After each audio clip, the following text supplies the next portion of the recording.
Very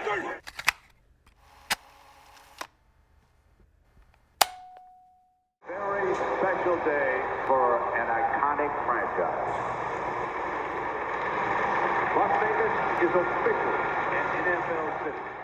Ladies and gentlemen, welcome back to another episode of Raid the Tape. I'm your host, Guest, and today we're going to raid the tape on Divine Deablo, a safety out of Virginia Tech that we drafted in the third round. And the reason I wanted to go over his tape is because we're going to be moving him from safety, which he played in college, to linebacker. And mind you, we did this last year with Tanner Muse, and it hasn't worked out as of yet. He didn't even play, so it's hard to scratch him off, but at the same time, you got to think about it. We just drafted a guy at safety, and we're going to move him to linebacker already the very next year. So that's a sign. And also, Mike Mayock himself says that he's going to be playing that will linebacker. And I'm going to play the clip for you real quick. It was more about our linebacker coach, Richard Smith, jumping on the table and saying this is a starting will linebacker in the NFL. That he can play will linebacker. He can do what Gus's defense demands at the will linebacker position. And another thing I wanted to point out is that Richard Smith, the linebacker coach, actually wanted to pick up Deablo. So that made me want to go back and look. Has Gus Bradley and Richard Smith done this before? They actually have. And mind you, the whole staff came over when they came from Los Angeles. So Richard Smith was the same linebacker coach in Los Angeles with Gus Bradley before he came to Las Vegas. They have drafted a player before that who was originally a safety in college, and they moved him to linebacker, and that was Kazir White. And I went back actually and found a presser of Gus Bradley talking about Kazir White and how he would be used. So I was just kind of wanted to use this as maybe a template or an idea of what we could see from Deablo. And this is Gus Bradley and what he had to say about Kazir White in his transition to being a linebacker.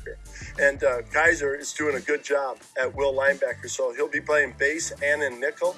And, he's going to play mostly our will linebacker spot, but on occasion you might see him at Mike.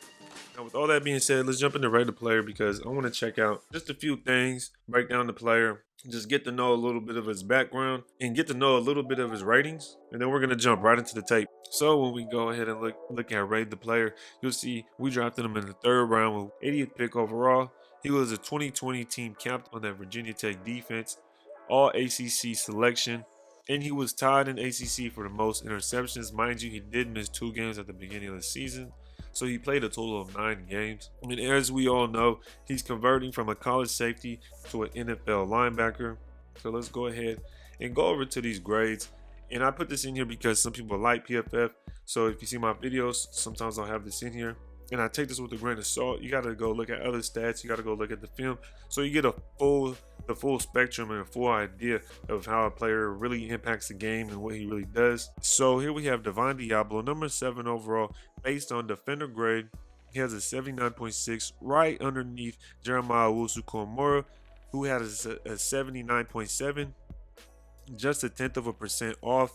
You'll go over, you'll see he has a run defense grade of 70.1, tackling of 74, pass rush 60.8, and his coverage, which is the most impressive out of all his grades, is an 84.4. Now, mind you, this dude is 6'3", 226, and he got a coverage grade of 84.4.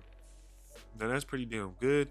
That means this dude can move, and watching the tape, I know he could play that deep safety. I feel like he plays better at deep safety, but that doesn't mean he doesn't play well at linebacker, and that's what we're about to find out. So let's go ahead and jump right into the tape. So on these first couple plays, it's basically just going to be him playing the run from inside the box.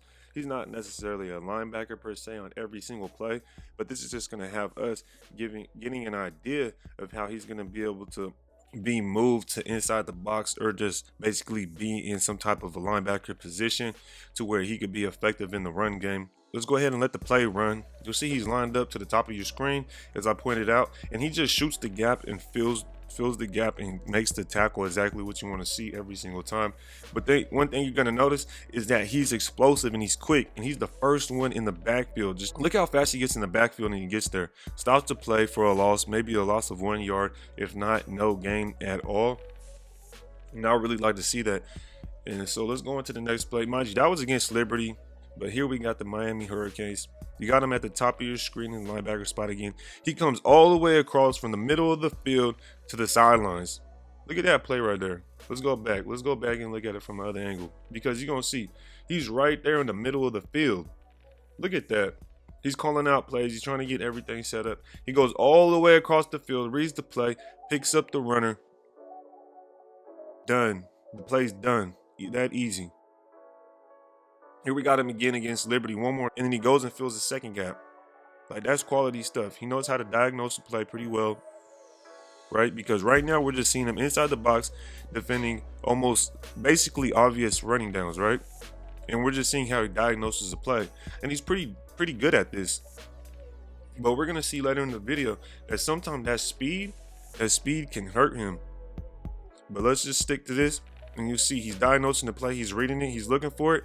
He picks up the running back behind the line. And I like that, because some things you'll see, especially if you watch like Morrow's film, Morrow always waits for a ball carrier to go to him. Like, he doesn't really have that. He doesn't really diagnose the play quick enough to where he could pursue the runner before the runner actually gets to him. And that's one thing that I don't like about Morrow, is that Morrow will sit back and wait for the ball carrier to get to him. So on to this next play again. We're going to see him defending the run. From this angle, it doesn't really look like he does anything, right? But we're going to see from the backside that he's lined up right outside of the tackle, and he goes up, fills the gap, and forces the running back to basically jump back inside, and he gets stuck for a gain of maybe 1 or 2. He stayed disciplined, he stayed patient, he filled his gap and stayed honest to his assignment. And that's what you want to see from your linebackers. Now, we just went over him playing the run defense, which I feel like he was doing great at. There were pretty obvious running downs. He's not really at the linebacker spot. He's just the safety that's come down towards the line of scrimmage. And I noticed this in a couple plays. He kind of gets stuck on those play action passes, right? He gets stuck with his eyes in the backfield, because you can see the other corner right there kind of in the slot spot, and he just lets the runner go free, right? But at the same time, it looks like they're running a zone, and they just completely let everybody go, and they end up scoring anyways. And you're going to see from this backside angle, you'll see he gets caught looking in the backfield. And so you'll see he's running into your screen right here, and he's just wide open, right? He's running into other people's zones. Either way, they still scored. And this is just me kind of looking at some pass plays to where he may need to work on it, because we seen his grade was pretty high. And mind you, I did look at the tape. I did like his coverage when he was playing the deep safety, or even sometimes in the slot to where he would be man. And I could be nitpicking, but at the same time, I just want to be transparent. I don't want to be biased and say, oh, he's great, right? Because every player does have flaws. Every player does have something they need to work at. So on this next play, I'm just going to show you how it does affect him, how it did affect him in the game. And you're going to see right here, he's lined up pretty much at the same spot he was when in that last play. He gets caught in the play action pass, and that's where he gets kind of hurt on the plays, because right here, he ends up making a poor decision of playing the run, and it's a wide open pass. And it's kind of the same what we've seen in the last play, to where he just gets stuck looking in the backfield. And mind you, this was more of a man coverage, and then the last play was more of a zone. This is just something I want to show you guys, like I said, to be transparent and unbiased. Some things I noticed that I just wanted to add, but mind you, we're just looking for things that he could improve on. And this is an example of how speed can hurt you. And you'll see he's going to run out of the play. He's going to run himself out of the play. He runs all the way to the edge. And yes, I know he was playing the quarterback, and they could have been doing a quarterback option, but at the same time, look where he's lined up at, right? He basically would have been where the runner was. Potentially wasn't even a discrepancy. It could have just been him playing the quarterback. They could have told him, look, you are the spy, you take the quarterback. Because earlier in the play, you seen he had went after the quarterback all the way across from the field, and that could have been part of the game plan. Like I said, these are just some discrepancies I've seen. I try to be unbiased and transparent. Let me know what you guys think about his game so far, how he is inside the box. What do you guys think about him transitioning to linebacker? And this one right here is something I want to show, because he kind of doesn't have his feet up under him or his legs up under him, and he gets crossed up. Look at him. He kind of right there, he's dancing with the quarterback. And that quarterback isn't small, and that quarterback is very agile. So I understand, and especially because he's so big, it's hard to be as agile as every player on the field. But right there, trust and believe, he got folded. So that play wasn't the best. You'll see he's lined up out super wide, right? And right here, again, all these plays aren't him at linebacker. This is him really close up to the line in the box or in situations where a linebacker can see themselves in, right? And on these next couple of plays, he's going to end up on a block. And my thing is, when you're a linebacker, I want to see you get off blocks. I want to see you throw the guy off of you, and then I want you to make contact with the ball carrier. And as we let the play roll, you're going to see a tight end gets on him, and he doesn't really throw him off. He doesn't even make contact with the ball carrier. I want to see players make contact with the ball carrier when you're in that situation. I do not want you to get sealed off. I understand you have the edge, but throw that man off of you. So I think what we got from this whole video basically is that the dude could shoot the gap very well, right? Some things he needs to work on is getting off the block, and I would say slowing down at times, right? He got a long wingspan. Once you get into his grasp, it's over. You're done. The play is done. And I do like that about him.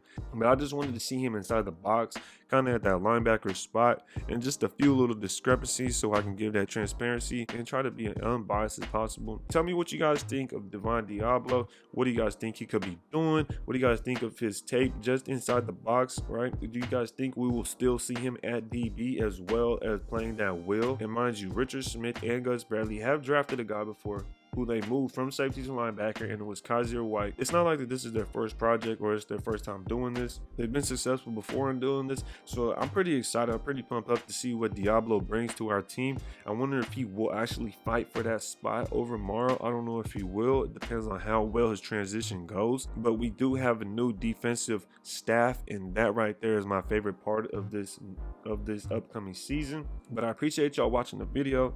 Go ahead and let me know down in the comments what you guys think. Hey, shout out CNGT for always bringing me on. Shout out Grab. Shout out Raiders Football Talk, Icy Nate, Raider Honcho, everybody that brought me on this show that's reached out to me. I appreciate it. If you like the video, go ahead and subscribe. If you're a Raiders fan, you gotta subscribe. If you don't like the video, hey, everybody has their own opinion, and I appreciate you just for stopping by. But until next time, raid the tape.